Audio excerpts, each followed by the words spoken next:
कहानी हमें शेरू कैसे मिला 3 बार अपलोड कर चुकी हूँ। कुछ लोगों ने देखा है, मगर मैं जो भी म्यूज़िक लगाती हूँ उसमें कॉपीराइट क्लेम आ जाता है। ज़्यादा एडिटिंग मुझे आती नहीं है, इसीलिए मैंने हटा दी। प्यारे से शेरू की जो स्पेशल सी कहानी है ना, उसे बिना सजावट किए आपको दिल से सुनाती हूँ।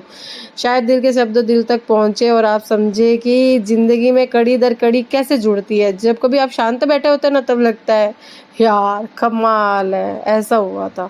मैंने पहली बार 2018 में जनरल स्टोर खोला। उससे पहले घर से बाहर कभी काम नहीं किया, क्योंकि मुझे कभी घर के कामों से फुर्सत नहीं मिली और ज़रूरत भी नहीं थी। दिसंबर 2018 की बात है, एक 13-14 साल का लड़का मेरी दुकान में आया करता था अक्सर सामान लेने। उसके कोई 350 रुपये उधार थे। मैंने कहा पैसे देने आए या सामान लेने? दुकान में सामान आया हुआ तो वही जमा रही थी। वो बोला ना सामान लेने और ना ही पैसे देने आया हूँ। मैंने कहा फिर? तो उसने कहा ये कुत्ते का बच्चा लाया हूँ। मैंने पलट के देखा और भाई इतना प्यारा पप्पी, छोटा सा सफ़ेद रंग का।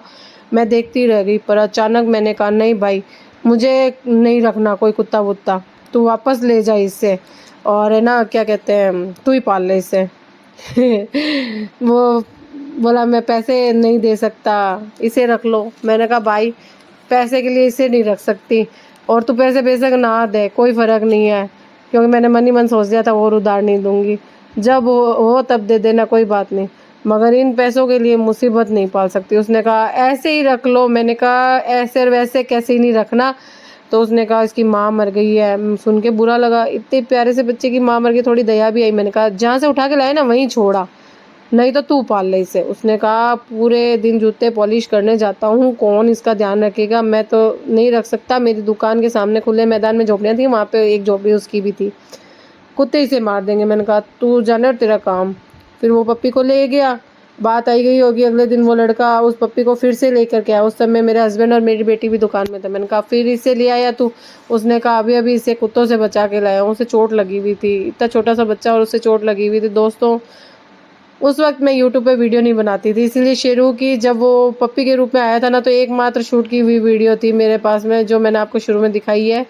तो मैं अकेली होने पर उसे शोकेस पे बिठा लेती थी, तो इतने ऊपर बिठाने पे वो रोने लग जाता था, मगर वो बार बार भागता था, तो पकड़ूँ या काम करूँ ये समझ में नहीं आता था। तो बात है ना, वो पप्पी को लेके आया, तो उस वक्त मेरे हस्बैंड और बेटी दुकान में थे ना, वहाँ पे रुकी थी ना, वहीं से शुरू करती हूँ। तो मेरी बेटी बोली मम्मी इसकी दवाई लगाते हैं और इतना प्यारा है, इसे अपन ही रख लेते हैं। मैंने कहा तू ध्यान रखेगी? बोले हाँ मैं ध्यान रख लूँगी।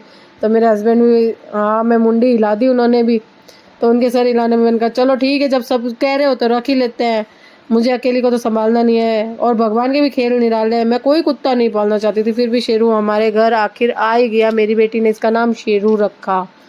तो 2018 में मैंने दुकान खोली और 2019 में लॉकडाउन के समय बंद भी कर दी। शायद शेरू से मिलने का जोक था, इसीलिए इतने से समय के लिए दुकान का खुलना और उसका आना, और शेरू की माँ का मर जाना, सब चीज़ें इस तरह से हुई, घटनाएं इस तरह से घटी कि शेरू हमारे घर आ ही गया। शेरू एक स्ट्रीट डॉग है।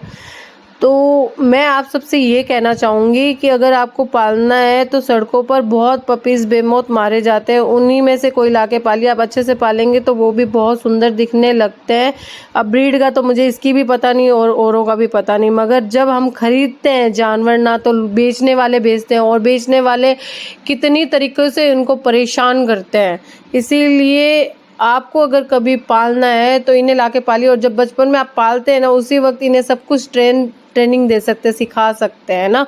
तो ये भी है ना एकदम स्पेशल ब्रीड वाले कुत्तों की तरह, ये भी आपको कोई नुकसान पहुंचाएगा ना तो उसको है ना मतलब छोड़ेंगे नहीं। इतने मतलब हमलावर भी हो सकते हैं और इतने समझदार भी हो सकते हैं। तो ये भी उन ब्रीड वाले कुत्तों